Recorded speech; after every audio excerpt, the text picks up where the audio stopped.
we go. Happy Friday, October 10th, 2020. Today we will revise or finish our writing. And if you didn't get started yesterday, it's time to catch up. We started writing short stories yesterday in class. If you were not here yesterday, hey, go back and watch the video from yesterday. It'll make it a lot easier to know what we're doing because I can't, explain everything over again today.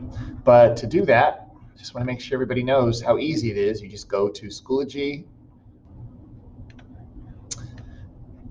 and this week's work, Thursday's work, and there's a video for today. I've had students tell me, Mr. Carvall, I clicked on your video and it doesn't work. Well, all you have to do is click again and it opens up YouTube. Good afternoon, ladies and gentlemen. Hope you're doing well. Yeah, it's me, bigger than life.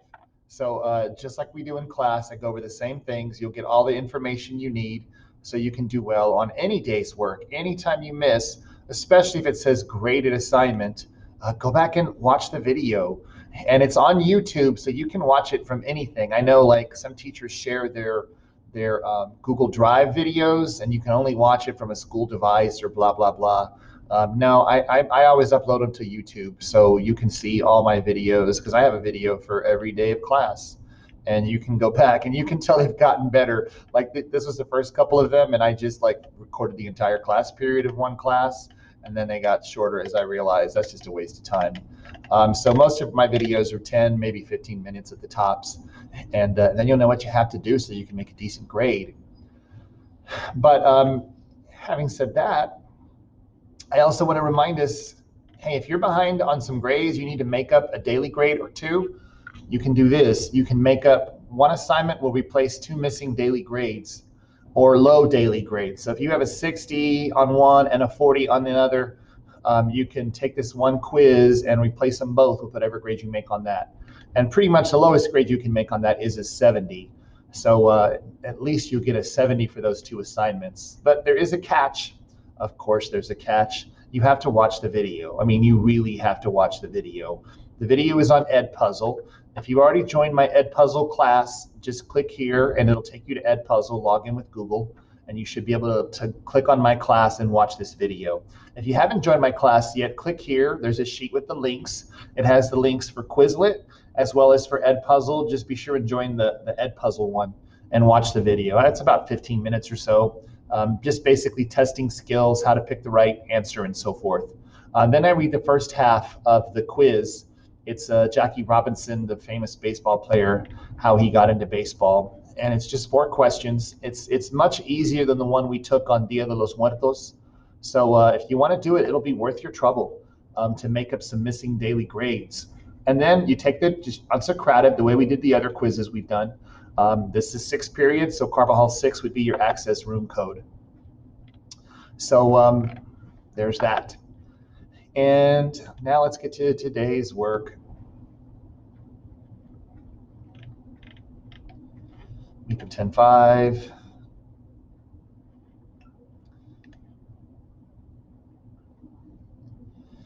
And Friday's work is our revisions.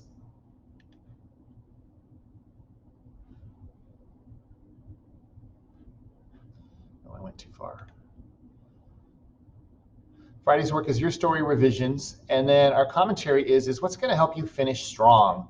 What positive things can you say to yourself so you can be successful? And for a lot of us, not like we do it on purpose, but we're negative. Oh my God, you're screwing up again. Look at the grade you have in that class. You're so stupid sometimes. I can't believe you always mess up like this. And I would talk to myself like that without even knowing what I was doing. And I'm sure I'm not the only one that does that. We got to be positive on purpose. So keep that in mind. And while we're on the subject, hey, ladies and gentlemen, it's the end of the 9 weeks. Are you aware of that? Next week is the end of the 9 weeks. And if you're not passing a class, don't give up. Do what you can to finish strong. Even if you can't pass, oh man, I'm at a 50. I can't pass. Well, hey, then bring it up higher. Do what you can to get it to a 60. Because if you let it go down, right, a 30, you cannot average a 30. with something else and come up with a 70. But a 60 you can. You get a 60 this 9 weeks and get an 80 the next 9 weeks, and woohoo, you've balanced out to a 70. So just be sure that you think about that and push through that negativity, suffer, and be positive on purpose, ladies and gentlemen. So, I was kind of forgetting. Oh, do I have a message in chat? Let's see here. Yeah, I'll talk about that in just a minute about the revisions, but I know I'm getting distracted. But let's go back. I think I forgot to do our affirmations. Isn't that terrible? We all love our affirmations, I know.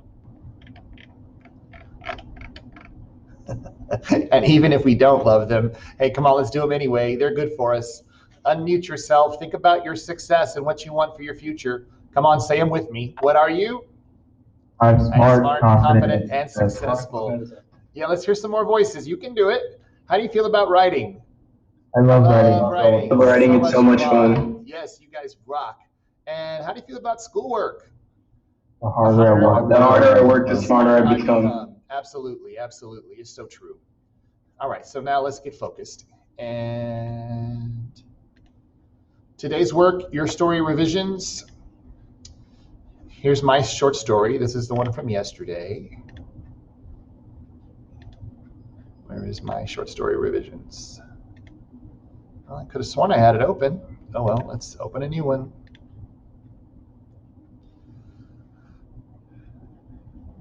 A lot of teachers complain about this online teaching, but let me tell you, compared to having to make copies, passing out copies to kids all day long, this is so much easier. In some ways, it's definitely harder, but dealing with the copy machine is broken and having to take copies to kids, and oh my God, this is great. So once you're done writing your story, if you haven't finished yet, you're going to get finished, of course. I want you to go back and start playing with language. We're thinking about diction. We're thinking about tone and mood. We're thinking about the connotations of the words we use. And I'm sure, here's the first paragraph of one of my stories. I bet you can tell what kind of story this is before I'm even halfway through the paragraph. And it's because I chose the language that I'm using to make you feel the way I want you to feel. It was a cold, gray morning. As I walked up the weedy, overgrown path, I looked up at the sky, but the sun hid behind the heavy clouds and refused to show his face. The wind moaned, and the pine trees rattled their cones like they were trying to ward off evil spirits. As I rounded the curve, I could see the old, gray, boarded-up house in the distance. A lonely crow cawed its warning, but I resisted the urge to run away and kept walking towards the house I'd stayed away from for over 30 years. Maybe I was worried about nothing. Maybe the dream was just a dream. But what if I was wrong? If it really is just an old abandoned house, why do I feel like I'm walking to my own execution? That sets the mood real quick, doesn't it? You know what this story is going to be about. And I did that with the language I used, right? The tone, the narrator's tone is fearful, right? Fearful and worried and concerned. The mood it sets is a scary mood, right? An expectant mood. Something bad's going to happen. So I create that. And you can create it too. Now, the kind of story you're going to tell is going to change the mood, right? If you're telling a ghost story, if you're writing about the Juarez mansion, you may have some language like this. If you're writing about a basketball game or a football game, you would have the language that people use in sports. It's up to you to make your story. But either way, you want to make your story real for your reader. Oh, and a couple people messaged me, Mr. Carvajal, do I have to tell about a real event that happened? No, please don't tell about a real event that happened. But you use those experiences in your real events to make your writing seem real. So yeah, if you want to write, there's actual ghosts or zombies or whatever in the Juarez mansion, go for it. If you made up your own story and your character is trying to find a magic ring or use a magic sword, go for it. Have fun writing your story. You don't have to use my story starters. Remember, it's up to you to make up your own or use my story starters. It's however you want to do it. So what do? As usual, just kind of check these things off. I'm going to add descriptions. I'm going to use onomatopoeia and at least 3 of the 5 senses, right? Don't just tell me what you see. What do you taste? What do you smell? What do you hear? What do you touch? And that makes a difference. There's lots of sounds in this one, right? The crow cawed, And of course, that's onomatopoeia too. And then of course, lots of personification, right? It's like the animals, the trees, the sun itself, they're all scared. And that's part of that personification thing there. Hyperbole, you exaggerate, all those kind of things. Thought shots, well, that's what I used to call commentary. So if you tell us what your character is thinking, like here, maybe I was worried about nothing, all that kind of stuff. Those are called thought shots because the character is thinking, and I'm telling you my thoughts, or the main character is telling you his thoughts. If it's third person, well, of course, your narrator is going to be omniscient or limited omniscient and be able to tell you what your character is thinking.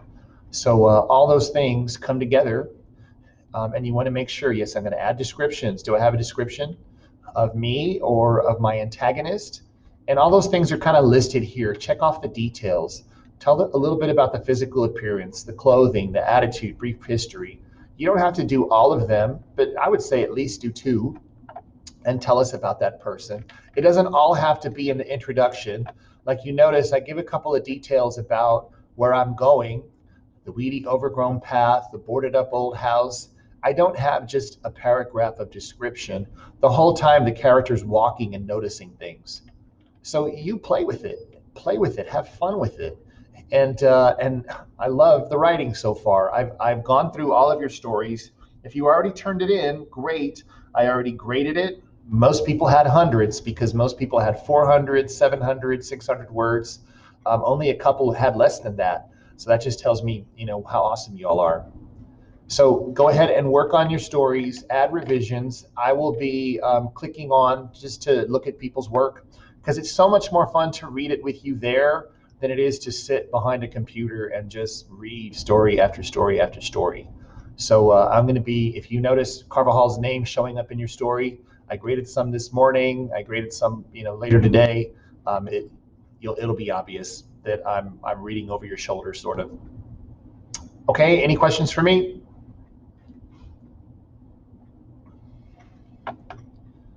All right, ladies and gentlemen, so work on your stories, have fun with your stories. And yes, this is going to be part of our project, right?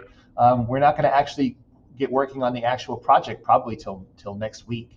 And then we're going to take our reading test next week as well. So there'll be lots of time to work on that. Don't worry. It's not like this is your project and you're done. This is just one part of it. I told one student the project is kind of like writing an essay. And instead of writing body paragraphs, well, you're going to use your 4 writing examples to kind of showcase what you mean about your theme. All right, so let's get to it. Now quit yakking. And thanks for listening. If you need my help, just let me know.